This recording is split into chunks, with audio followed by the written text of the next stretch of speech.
Hello, everyone. My name is Sejal Pawar, and I am an assistant professor of English language and professional communication at IIMT College of Science and Technology, Greater Noida. The topic that I've chosen for today's lecture is Introduction to Communication and Word Formation Processes. We will understand in the lecture what is communication and why it is necessary.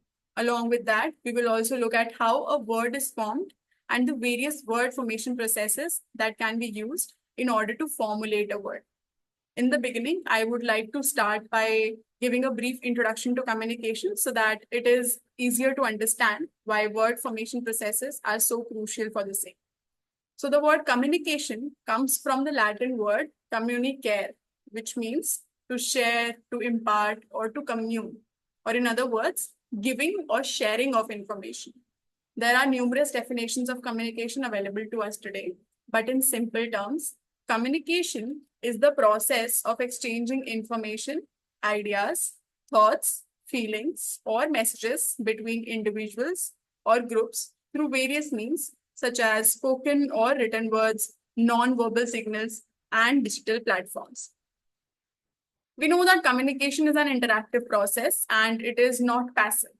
So it does not just happen on its own. We actively and consciously engage in communication in order to develop the information and understand the required effective group functioning. It is a process, so it exists as a flow through a sequence or series of steps. The process of communication involves a sender who conveys the message, a medium through which the message is transmitted, a receiver who interprets the message, and the feedback, which completes the communication loop. So the process in totality has 5 steps. The first is ideation. Ideation is the initial step in the communication process where the sender formulates the idea that they want to convey. It includes conceptualization, which is the sender thinks about what they want to communicate. This could be any information, an opinion, a question, or a request. This also includes purpose. The sender defines the purpose of the communication. Is it to inform, to persuade, to entertain, or to inquire? The third and the most important aspect under ideation is target audience. Identifying who the audience is, their knowledge level, their interests, and how they might react to the message is very, very important. The second step is encoding. Encoding is the process of converting the idea into a message that can be communicated easily. This involves language and symbols, which is choosing the appropriate words, symbols, or gestures to represent the idea. Medium, which is deciding on the form of the message, whether it will be written, spoken, non-verbal, or digital. Clarity, ensuring the message is clear and concise to avoid misunderstandings. The third step is transmission. Transmission is the stage where the encoded message is sent through a chosen medium to the receiver. This involves medium selection, where selecting the most effective medium for the message is required, whether it will be face-to-face conversation, phone call, email, text message, or social media. Sending the message through the selected medium is also very important. Considering potential barriers that might distort the message, such as background noise, technical issues, or language barriers, also fall under this step. The fourth step is decoding. Decoding is the process where the receiver interprets and makes sense of the received message. This stage involves the receiver's ability to perceive the message accurately. The receiver interprets the symbols, words, or gestures used in the message. Also, the receiver's background, experiences, and context can also influence how they decode the message. The final and the foremost step is feedback. Feedback is the response from the receiver back to the sender, indicating whether the message was understood as intended or not. This stage involves the receiver when sends a response to the sender. This could be a verbal reply, a written response, or maybe a non-verbal cue. If the message was unclear, the receiver might also ask for clarification. feedback initiates another cycle of communication, allowing for a continuous improvement and understanding in the organization. The process of communication is continuous. Each stage is interconnected, and effective communication relies on the successful execution of each of the stages. Barriers or breakdowns at any stage can lead to misunderstandings, misinterpretations, and communication failures. Let us take up an example to understand the full process of communication. Suppose there's a manager. So he ideates the project details, encodes the information into an email, transmits the email to the team decodes the message by reading the email, and finally, they provide feedback by responding with questions or confirmation. This process ensures that everyone is on the same page and can proceed with the project effectively. Now, we will discuss the barriers to effective communication. Understanding these barriers is crucial for improving our communication skills and ensuring that our messages are understood as intended. Barriers can arise at any stage in the communication process, leading to misunderstandings and misinterpretations. Let us explore some common barriers and their impacts. The first one is physical barriers. So physical barriers are environmental factors that can obstruct or interfere with the communication process. This can include background noise from traffic, long distance between communicators, or technical problems. Second one is psychological barriers. Psychological barriers are mental factors that affect the way we communicate and understand the messages. High levels of stress or anxiety can make it really difficult for us to focus.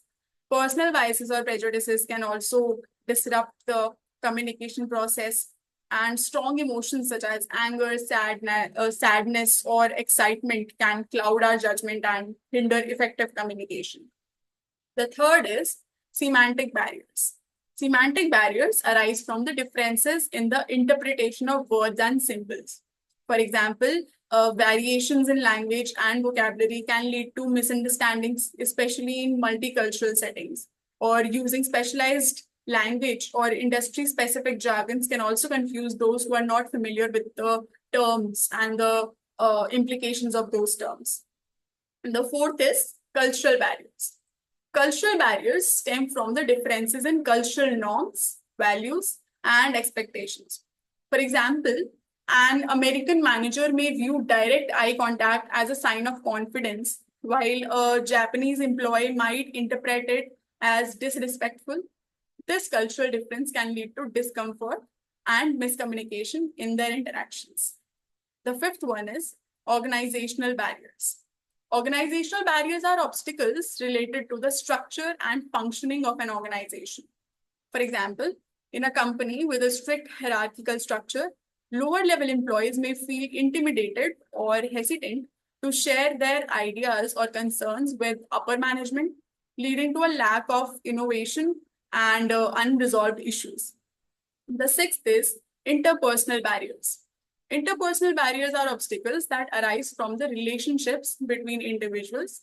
For example, two colleagues with conflicting personalities may struggle to collaborate on a project. One prefers a direct approach, while the other values diplomacy, and their differing styles can lead to frequent misunderstandings and friction.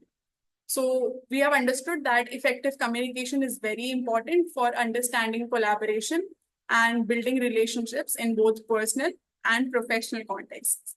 There are various means through which one can communicate, like verbal, non-verbal, written, etc. And in most of these, the use of words is absolutely necessary. So now that we have a general idea about what communication is, let us begin to understand the word formation process. Before that, we'll study what word is. In linguistics, a word is defined as the smallest meaningful unit of language that can stand alone and convey meaning. Words come together to form sentences which help us communicate. Let us look at some of its characteristics. So it is the smallest meaningful unit. A word is the smallest element in language that has a meaning. For example, cat is a word that represents a small furry animal. Next is combination of sounds or letters. So words are formed by combining sounds when spoken and letters when written. For example, the word book consists of the sound boo, oo, book, and the letters B, O, O, K. Building blocks of sentences. Words are the building blocks. By combining words, we can create a sentence that convey more complex ideas. For example, the cat sleeps. So the cat and sleeps. We combined three words and formed a sentence which is giving a meaning. Next, we'll talk about the contextual meaning in a word. The meaning of a word can change depending on the context in which it is used. For example, the word bat can mean a flying mammal or a piece of sports equipment used in baseball or cricket. Evolution and variation. Words can change over time and vary between different regions or groups of people.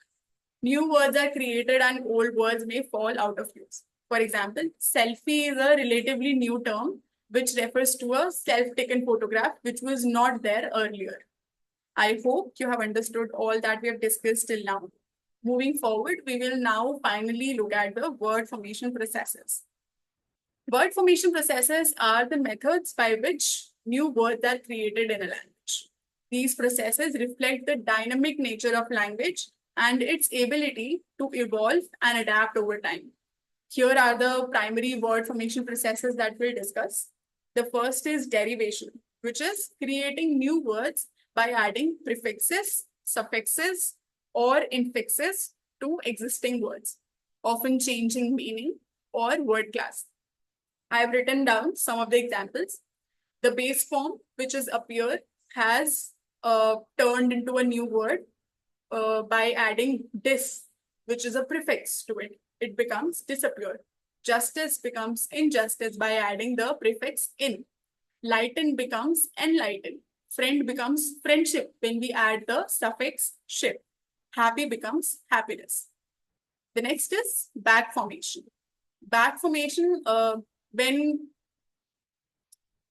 we eliminate an affix from an existing word, often resulting in a change of part of speech. For example, insertion was the original word which gave birth to insert.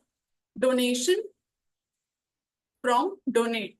Procession from process. Obsessive from obsess, and so on and so forth. The next is conversion. Changing grammatical category of a word without changing spelling or pronunciation. For example, we use the word Google to signify an activity as well as an application. So it is both a noun and a verb.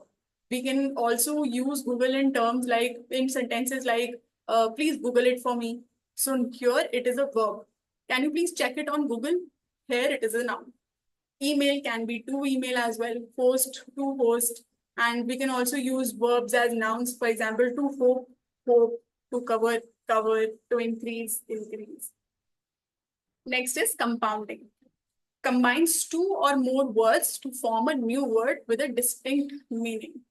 When we combine class and room, it becomes classroom. When we combine note and book, it becomes notebook. Break and up become break up. Brother-in-law becomes brother-in-law. Highlight becomes highlight. Next is clipping. It reduces a longer word to a shorter form while retaining its original meaning. It is basically like short forms that we use in texting as well.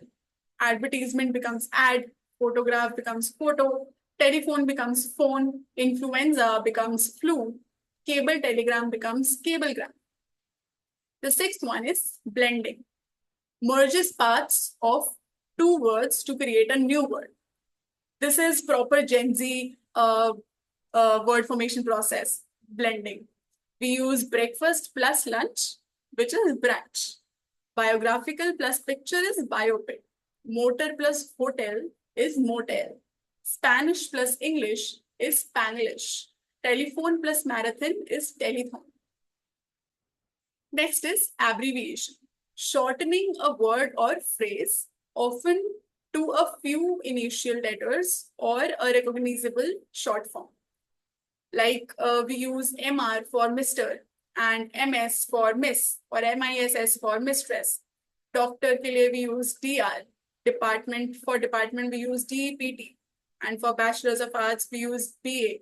For Masters of Arts we use MA. And so on and so forth. Next is acronyms. Initial letters of a phrase make acronyms. Like HIV, we use the word HIV, AIDS, NASA, ASAP, and terms like these, acronyms like these, whereas their full forms are different. For example, it is not AIDS, it is completely acquired immunodeficiency syndrome. It is not NASA, it is National Aeronautics and Space Administration. It is not ASAP, but as soon as possible. Next is borrowing. Borrowing is basically taking up a word or directly borrowing it from another language. For example, words like algebra, murder, pizza, these are words that we use in our day-to-day conversations, but these are not from English. Algebra is taken from Arabic. Murder is from French. Pizza is from Italian. And there are a lot of other words like that. So this was all for the lecture today. I hoped you enjoyed and understood everything that was taught, and hoping to see you in the next lecture now. Thank you so much.